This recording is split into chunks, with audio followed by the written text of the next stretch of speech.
This is Diane from Material Girl 338. I'm doing a Whole30 meal, and just decided, following the instructions of Melissa, this is what I did.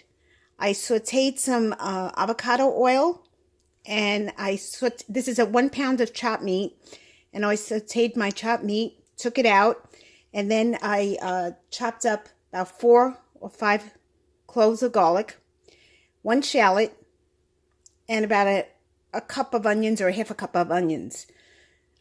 Took the meat out, sauteed the garlic, sauteed the shallots and the onions, and then I cut up, these are frying peppers. These are Italian frying peppers. They're long, and sometimes they have like a little bit of orange on them. So I cut them up, in dices, like little discs, see? And I added salt, pepper, parsley, fresh parsley, garlic powder, onion powder, and a little bit of oregano, and a little bit of Italian seasoning.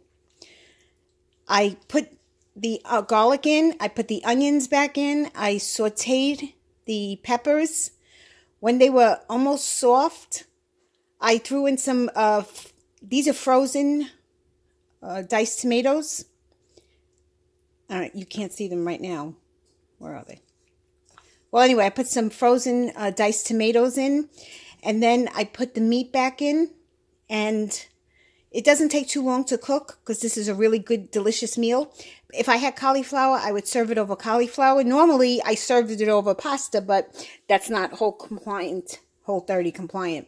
So I just want to let you guys know there is new recipes, and since I'm Italian, I love to cook. I creating my own good recipes. Okay, and I'll put the ingredients on the link below.